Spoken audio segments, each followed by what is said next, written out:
If I ask you what is the most important thing in the world right now, what would your answer be?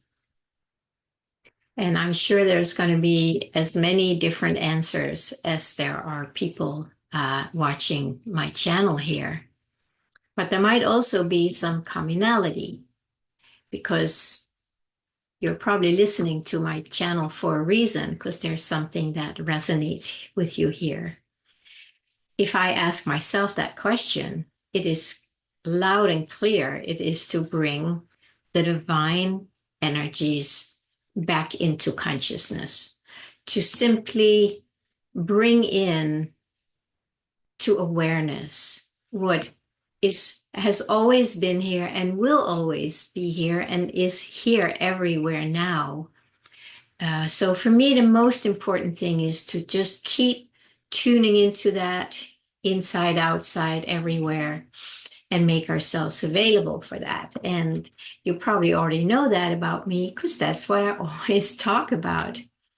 And it is so satisfying to connect with other people who are on that same wavelength, who speak the same language, who know exactly what I mean when I say that, or when you say that, and somebody goes like, oh yeah. And of course, I had an experience with that earlier today when I went out for chai and coffee with a friend. And that's exactly where the conversation ended after just a little other things in the world, and then like whoop, this is what is most important. And within that, it's also to me again, the most important thing is to keep opening up my heart in the areas where there's still a sense of protection, closed off, all the layers that have been with me, with us, with all of us for so long. And I will admit the journey to move through all the layers is a long journey for most.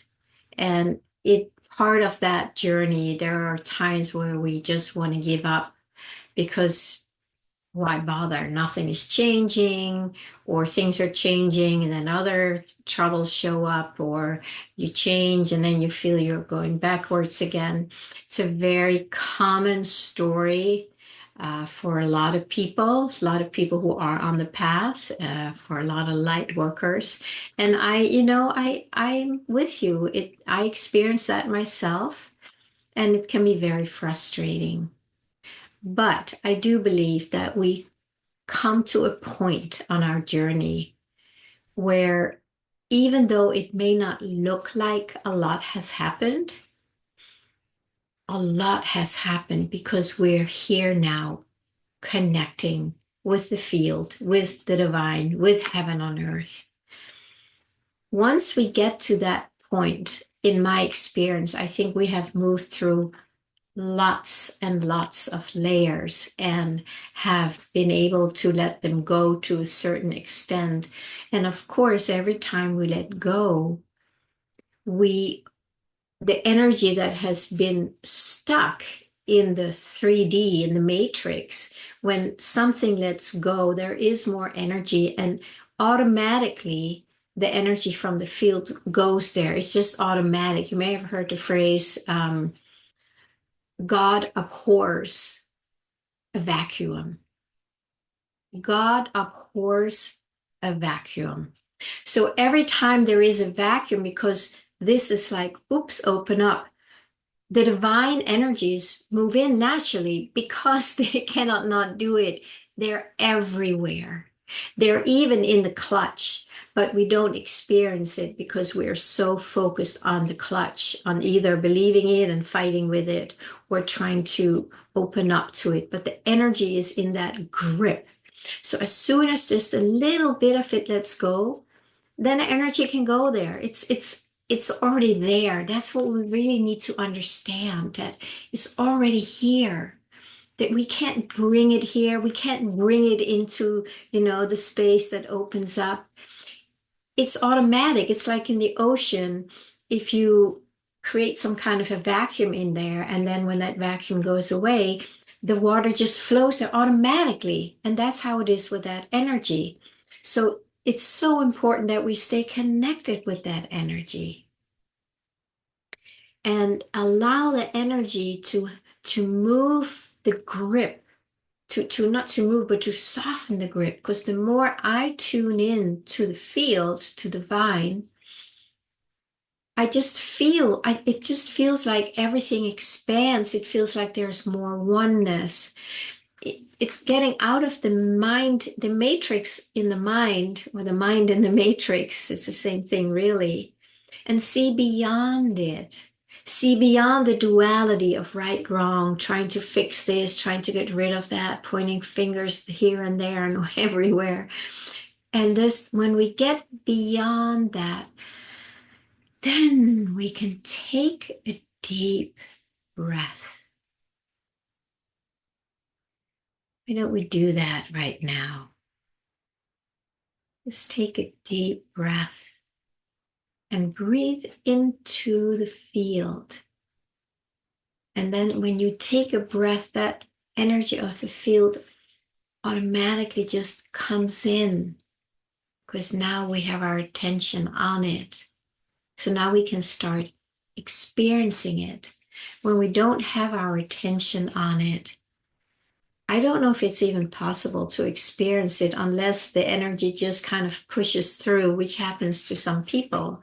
They're just going about their life, and then suddenly they have this big magic moment happening where they are seeing things from the other side. So it does happen, but there is also the phrase called making ourselves grace prone.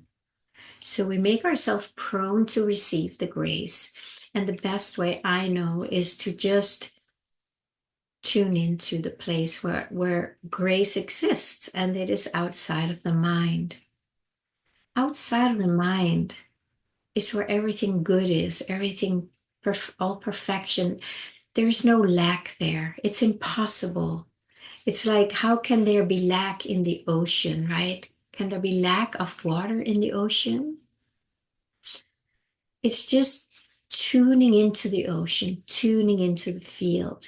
So that to me is the very most important thing in my life, and hopefully in yours and many, many others. And the more of us do tune into that, to the field, by just being quiet, dropping into the heart, making ourselves open and available so it can just come in naturally. And the more of us do that, we naturally raise the frequency, because every time even one person makes him or herself available for this energy, the frequency raises. It has to, because more of that higher frequency is being experienced and expressed in this dimension.